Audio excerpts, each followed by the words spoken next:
Welcome. Wherever you are right now, however you find yourself listening, let your shoulders soften just a little. Let your hands rest open in your lap, or wherever they happen to be. There is nowhere else you need to be for the next little while. Nothing else you need to carry, not for these next few minutes. Let your eyes rest if you'd like. Not for any particular reason, simply because some stories are better felt than watched, and this is one of them. In this moment, we're going to sit for a while with some of the oldest words of comfort ever written. Words a shepherd once wrote, about the God who shepherded him. Words that have outlived every empire, every war, every grief they were first spoken into, because they were never really about the moment they were written. They were about a kind of care that doesn't run out. You don't need to remember anything from before this moment, and you won't be asked to hold on to anything once it ends. Just this hillside for a while. Just this voice, and the one it's about to introduce you to. This is the story underneath Psalm 23. Let's begin. Picture, if you can, a hillside. Not a hillside you have to work to imagine. Just let it arrive, the way a scent arrives before you've noticed you're remembering it. Rolling hills the color of dried wheat and old gold, folding into one another toward a horizon softened by haze.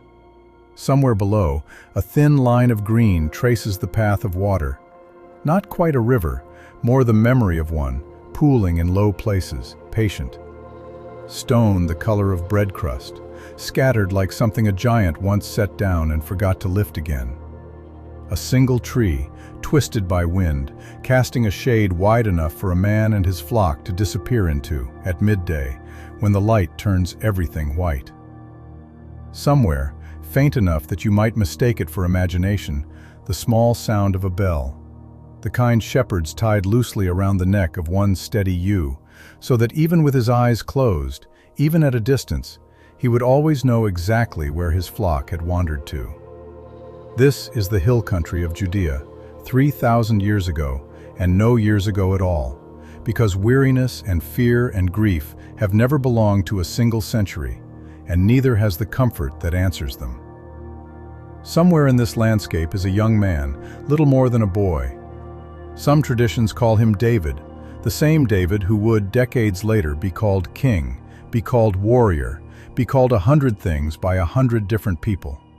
But first, before any of that, he was called the youngest, the one still out with the sheep when everyone else his age had already gone to war, the one his own father nearly forgot to call in from the field the day a prophet came looking for a king among his brothers and found, instead, an empty chair at the table and a boy still smelling of wool and dust. Before he had a crown, he had a flock. Before he wrote of God as a fortress or a rock or a shield, he wrote of God the only way his hands and his days had taught him to understand safety. He wrote of God as a shepherd. Not because it was the grandest image he could reach for, because it was the truest one he had. So let's borrow his eyes for a while. Let's stand where he stood, on a hillside worn smooth by 1,000 ordinary mornings, and let him show us, not tell us, show us, what it means to be cared for so completely that fear slowly starts to lose its grip. Before he ever wrote a single line of this psalm, David spent years learning what a shepherd actually does. Not in theory, but with his own hands, in weather that didn't care whether he was tired. There is a story he told much later, almost in passing, the way people mention the thing that shaped them most as though it were nothing at all. A lion came for the flock one day.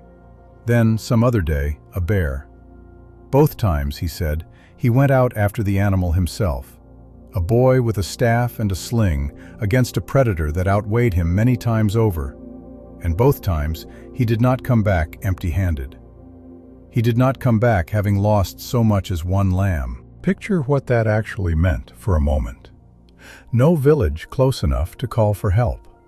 No older, stronger hand to hand the crisis to. Just a boy, alone on a hillside, hearing a low growl rise out of brush he couldn't fully see into, and a choice arriving faster than fear could stop him from making it. Run and let the flock absorb whatever came next, or go toward the sound himself. He went toward it, both times.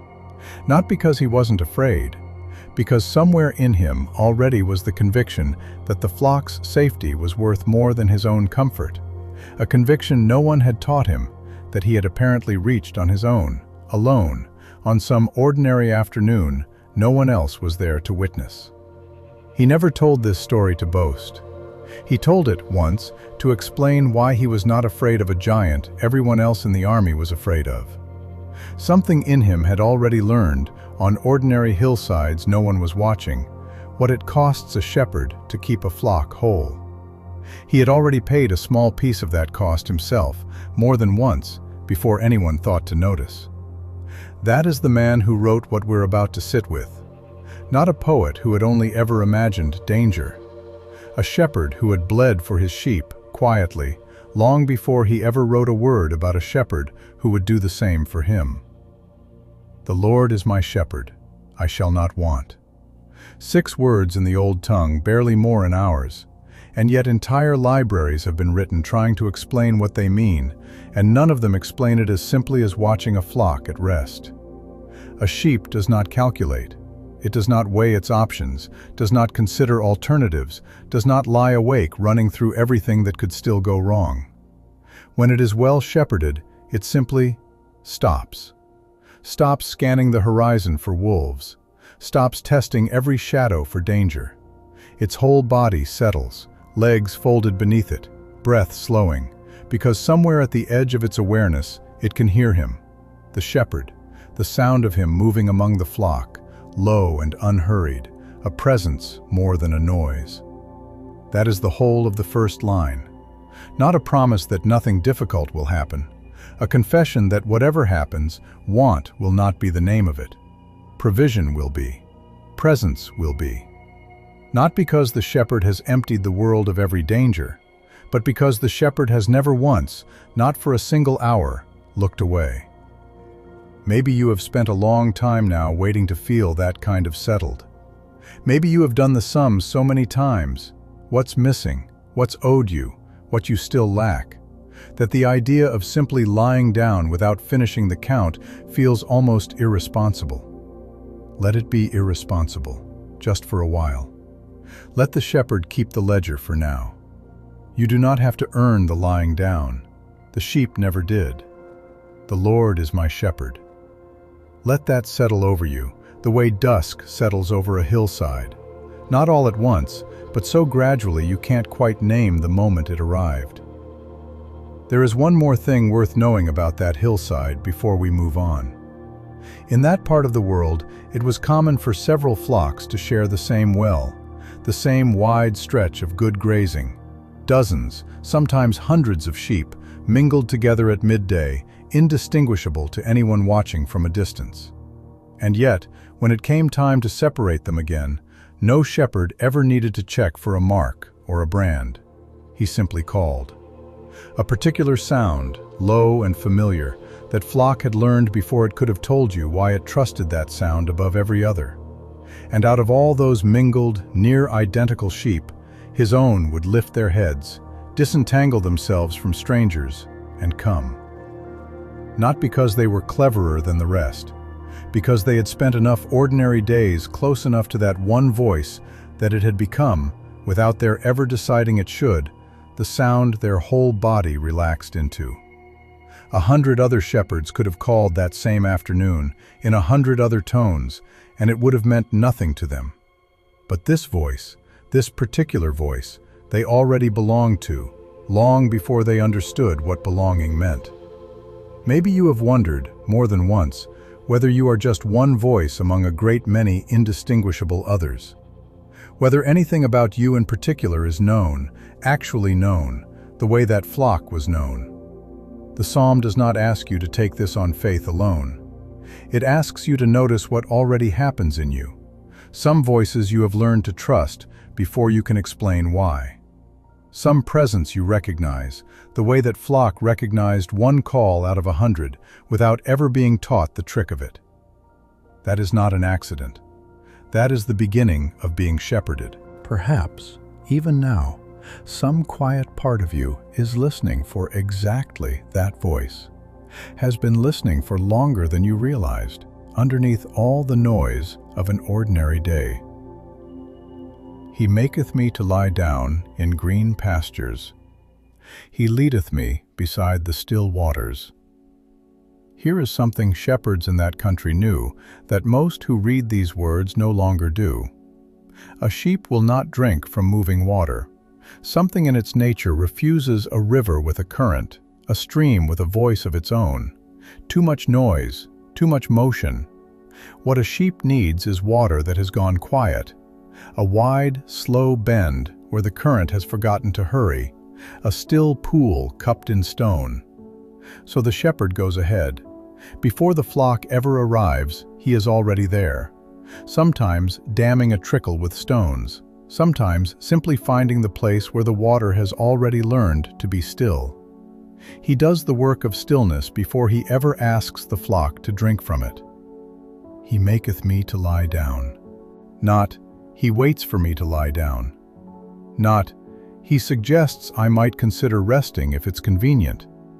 He maketh, an active hand, a shepherd who will, if he must, gather a stubborn, worn-out ewe in his own 2 arms and lower her, bodily, into the grass, because he can see what she cannot yet see about herself, that she is worn past the point of choosing rest on her own. Maybe that is nearer to where you are than "I shall not want" ever was. Maybe you have forgotten, if you ever knew, how to lie down without a fight, how to let your body stop before your mind has finished arguing that it isn't allowed to yet. Green pastures do not appear by accident in a country this dry, this rock-strewn, this unforgiving. Every green field that flock ever grazed was found by a shepherd who went out searching before first light, who knew where the winter rain still lingered in some hidden hollow, who walked miles on legs that ached so the flock would never have to. The rest was earned, by him, not by them. And it is offered anyway, freely, to sheep who never once thanked him for the walking. Beside the still waters. Not instead of the wilderness around it, beside it. The desert does not disappear around the still water. It simply stops for a while, being the only thing that's true. A single day of good grazing in that country was its own kind of quiet labor.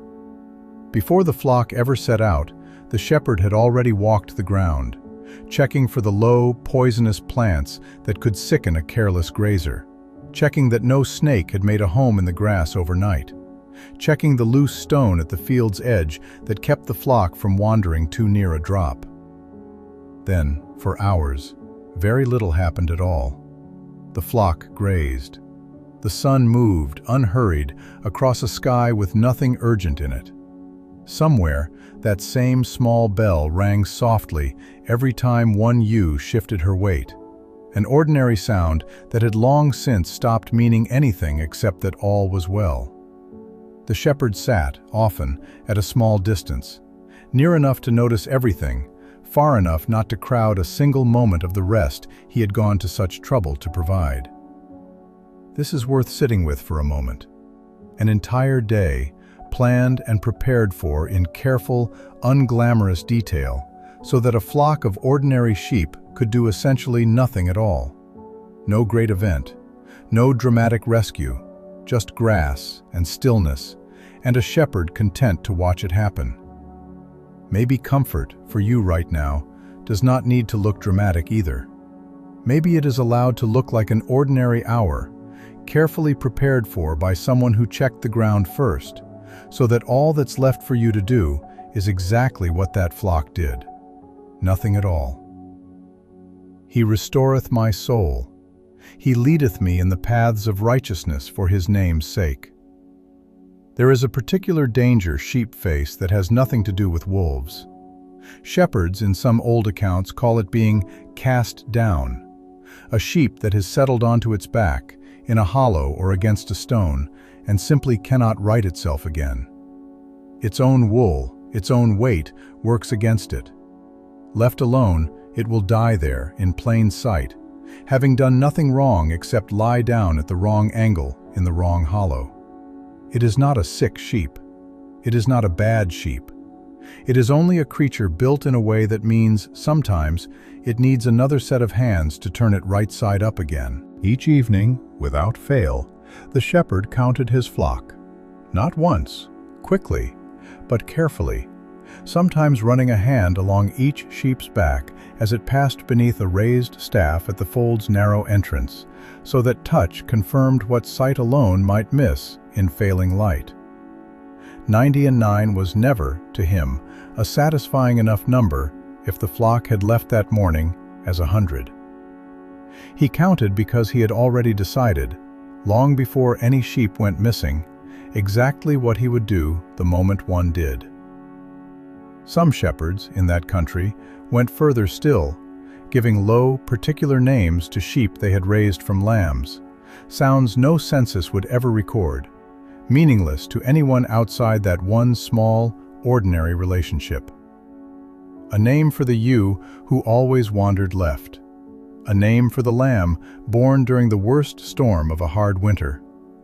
Small, private words, spoken to creatures who could not have understood language as we mean it, and yet somehow understood, in whatever way a sheep understands anything, that they were the ones being spoken to. It is into this kind of knowing, counted, touched, sometimes even named, that the next line arrives. He restoreth my soul. Not, he scolds the soul back into shape. Not, he waits for the soul to right itself as a kind of test. Restoreth. The word means to bring back, to return something to what it was before it went missing from itself. The shepherd walks that hillside every single day, not only to feed the flock, but to count it, to notice which one did not come when called, to go searching the hollows for the sheep lying there, unable to move, believing itself forgotten, when it has simply been overlooked by no one because he was already on his way. Maybe some part of you has felt cast down like that before. Not sick, not wrong, not even especially lost, just stuck, on your back, in a hollow you didn't choose, waiting for hands that felt too far away to notice you at all. They were not too far away. This is what the psalm insists on, verse after verse, in 100 small ways. The noticing never stopped. The restoring is not a reward kept for the sheep that never fell. It is the entire reason the shepherd walks the hillside in the first place. He leadeth me in the paths of righteousness. Not the easiest paths, not always the shortest ones, but the ones that don't end at a cliff edge hidden by fog. The ones that circle wide of places a sheep's poor eyes could never judge the depth of on their own.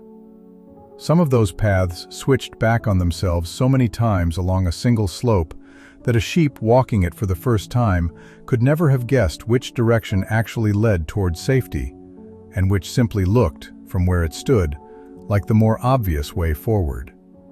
The shepherd walked those paths first, alone, testing loose stone with his own foot before ever bringing the flock across it. More than once, a route that looked from a distance like the quickest way down a hillside turned out to end in nothing but empty air, a drop no sheep could have survived, hidden by exactly the kind of low scrub that made it look, from 20 paces back, like solid ground.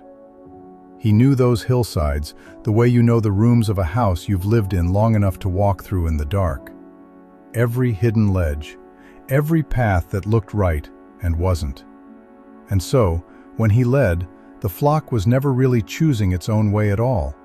It was simply following footsteps that had already, safely, gone first. For his name's sake, because a shepherd's whole reputation rests on bringing the flock home whole. Their safety was never incidental to who he was.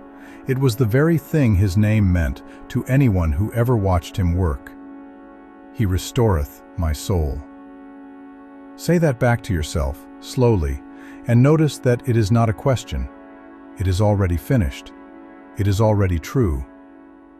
Yea, though I walk through the valley of the shadow of death, I will fear no evil, for thou art with me. Thy rod and thy staff, they comfort me. And now the psalm does something almost no comfort ever dares to do. It does not promise the valley away. There were real valleys in that country, narrow ravines cut deep between rock walls, where the sun never fully reached the floor even at midday, where the path narrowed to the width of a single sheep, and the shadows pooled thick enough to hide anything that wished to hide there. Wolves knew these valleys. Other, older dangers knew them too.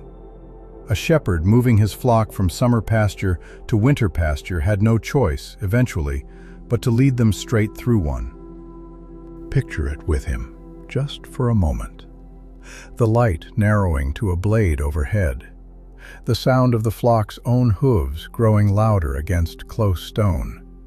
Somewhere above, or behind, or simply everywhere at once, the low sounds a valley makes when it does not want you to feel safe in it. Yea, though I walk through the valley of the shadow of death. Not around it, not instead of it, through it. The psalm does not say the shepherd found some other way, some route that avoided the dark ravine entirely.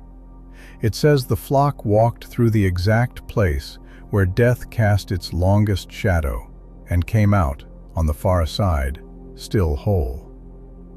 I will fear no evil. Not, there is no evil here. The evil is named plainly, wolves in the dark, a shadow carrying death's own name. The comfort was never the absence of danger. Read the line again, slower this time. I will fear no evil, for thou art with me. The word "for" is doing all the work in that sentence. Not because there is nothing to fear, because of who is walking beside you when the fear arrives anyway. This may be the truest thing this whole psalm has to offer you, whatever hour you happen to be carrying it. Not an argument that your valley is smaller than it feels from inside it. Not a promise that you'll be led around it instead of through it. Only this, that walking through it has always, somehow, been survivable, when it was not walked alone. Thy rod and thy staff, they comfort me. Two different tools, two different kinds of care, carried by the same two hands. The rod, a solid piece of wood, sometimes weighted, sometimes studded, carried for one purpose only, to drive off whatever came out of the shadow meaning harm. The shepherd did not merely accompany the flock through danger.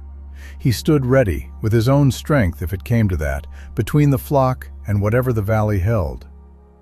And the staff, long, hooked at one end, altogether gentler in its use, not for striking, for guiding, for hooking around the leg of a lamb wandering too near an edge and drawing it back, unhurt, sometimes before it even understood it had been in danger at all. One tool for the wolf, one tool for the wandering, both of them in the same two hands, held by the same shepherd who found the still water and turned the cast-down sheep right side up again. Both of them comfort, not despite being made for danger, but because of it. There is something worth noticing in how those two words sit together, rod and staff, danger and comfort, in the very same breath, carried by the very same hands. Nowhere in this psalm is the flock told that comfort will arrive once the rod is finally put down, once every threat has been fully retired. The comfort was always this: the same hands capable of driving off a wolf were also, in the very next moment, capable of the gentlest possible touch on a trembling lamb's neck. Strength and tenderness, kept in the same two palms, offered without contradiction. Somewhere near the valley's far end, tradition says, a shepherd like this one would build a small fire once evening came, and keep watch through the night while the flock slept close around him, safer for his staying awake than they could ever have been alone. Overhead, more stars than a person could ever finish counting.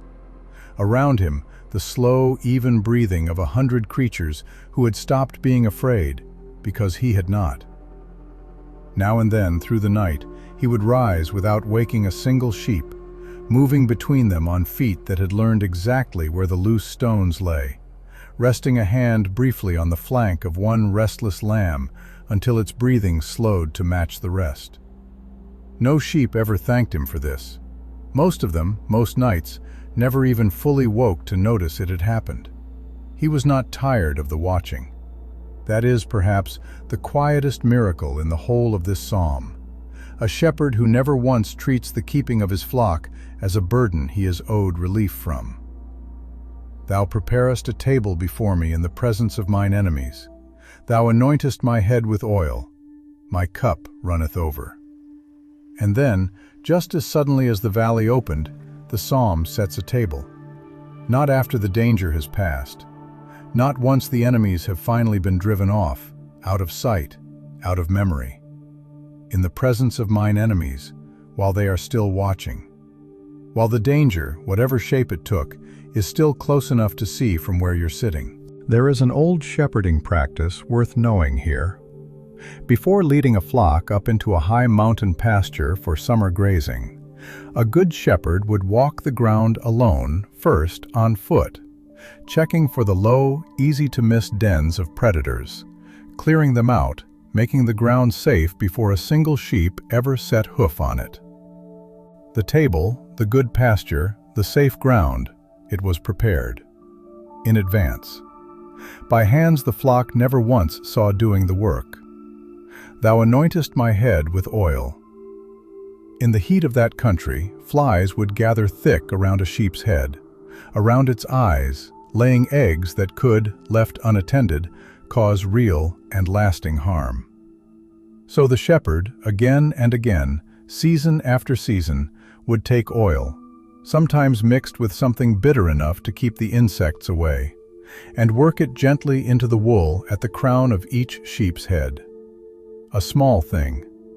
Repeated so often it must have seemed almost unremarkable to the flock, if a sheep can be said to notice such things at all. And yet it was the difference, some seasons, between comfort and real suffering. It was, in its way, one of the most ordinary and most intimate things a shepherd did all year. His hands, the same hands that had wielded the rod against a wolf, now moving with an entirely different kind of care across the crown of a sheep's head, patient, unhurried, as though this one small act of tending mattered every bit as much as the dramatic rescue ever had. My cup runneth over. Not filled to the exact measure of what was needed. Over.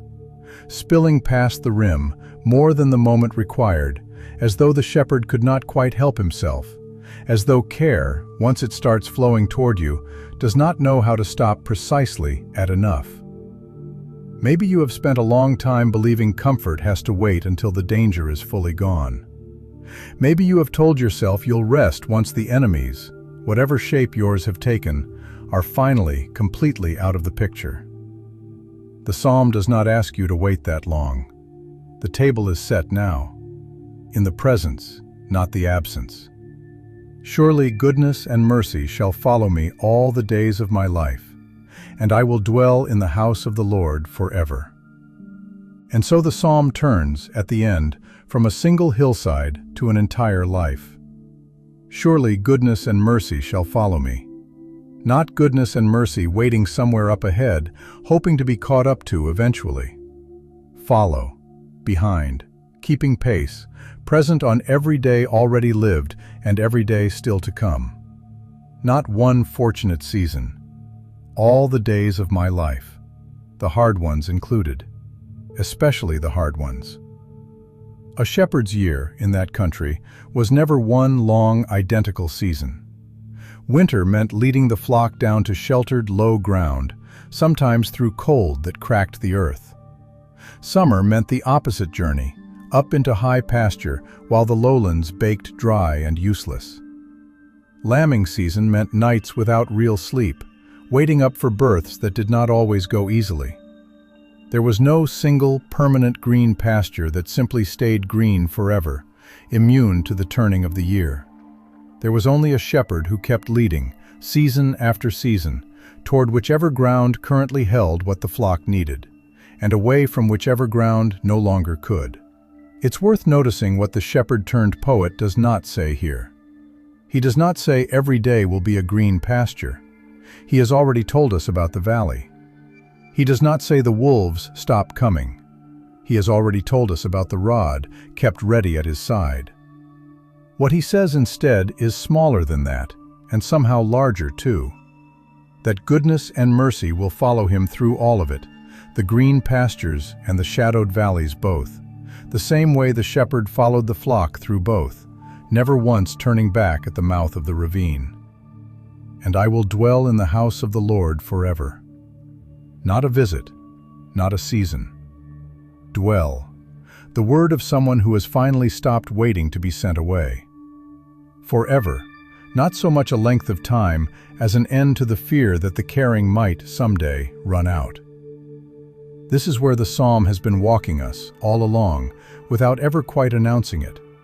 From I shall not want, which is really a question about today, all the way to forever, which is not a question about today at all. The shepherd who found the still water, who turned the cast-down sheep right side up, who stood between his flock and the shadow with a rod in his hand. That shepherd is not, it turns out, the kind who cares for a while and then stops. By then, the flock he tended was no longer sheep at all, but a whole restless nation. Harder to count, harder to keep from wandering, impossible to lead by staff alone. And still, when he needed language for what he most wanted to believe was true, he did not reach for the language of thrones or armies. He reached back, past everything he had since become, for the hillside and the flock, and the one steady voice that had first taught him what safety felt like. Years later, they say, that same shepherd boy sat on a throne he never asked for, having buried friends, having made mistakes he could never fully undo, having carried more than any one hillside could have prepared him for. And still, somehow, these were the words he kept returning to. Not a psalm about how the pasture stayed green forever. A psalm about a shepherd who stayed forever, regardless of the weather.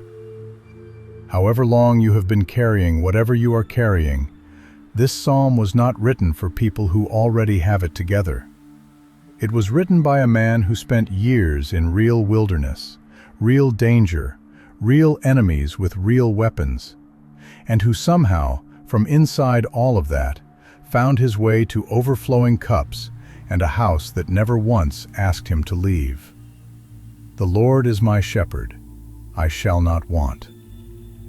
So much of what makes comfort hard to receive is the quiet belief that we should already be past needing it, that by now we should have this figured out, whatever this happens to be for you. The uncertainty resolved, the tiredness rested off, the worry reasoned all the way down to nothing. But the shepherd in this psalm never once asks the flock to arrive already fixed. He meets them in the field exactly as they are, anxious, wandering, cast down on their backs in some hollow they never meant to fall into. And he simply begins, lying them down, leading them to water that has learned to be still, restoring, not lecturing, guiding, not shaming. Maybe what you are carrying right now has a name, a diagnosis, a bill, a person who left, a decision you can't yet see the far side of. Or maybe it doesn't have a name at all, just a weight, low in the chest, that's been there so long you've almost stopped noticing it's there. Maybe you are the one lying awake doing arithmetic that never quite balances, the bills against the paycheck, the diagnosis against the odds, the time you have left against everything you still hope to do. Maybe you are the one who said goodbye to someone and has been quietly recalculating your whole life around the shape of their absence ever since. Or maybe nothing has gone dramatically wrong at all, and you are simply tired in a way that rest alone has stopped fixing, worn thin by the sheer number of small decisions a single ordinary day now asks of you. Whichever one of these is closest to true right now, or this week, or this whole difficult season, The shepherd in this psalm was never choosing between them, deciding whose ache was worthy of his attention. A flock does not need to rank its troubles before the shepherd will come. He comes for the wandering and the wounded and the merely exhausted, all in the same unhurried walk across the same hillside. Either way, this psalm was not written by someone who had already found his way out of every valley. It was written from inside one. The man who wrote these words knew what it was to be hunted, to sleep in caves, to lose people he loved, to make choices he could never fully take back. He did not write, "I shall not want," from a place of having everything. He wrote it from a hillside, years earlier, where he had learned, the slow, unglamorous way, what it felt like to be kept. That is the whole of what this psalm is offering you, right now, in this moment. Not a solution to whatever you are facing, something steadier than a solution. A shepherd who does not leave when the valley narrows, who does not wait for you to stop being afraid before he'll walk beside you, who has already gone ahead of you, quietly, to still the water and clear the ground, long before you arrive to notice any of it had been done on your behalf. You do not have to hold everything together on your own right now. You did not have to earn the lying down, and you do not have to earn the rest that follows it either. Surely goodness and mercy, not maybe, not if you manage to deserve it. Surely goodness and mercy shall follow you all the days still ahead of you, the hard ones included. Wherever you are on the path right now, whenever these words happen to find you, the table is already being prepared. The oil is already warm in his hands. The cup is already, somehow, running over. The Lord is my shepherd. I shall not want. Whatever hillside you're standing on right now, however far the valley still stretches ahead, may you carry this with you. You are not walking it unaccompanied. The rod is ready. The staff is ready.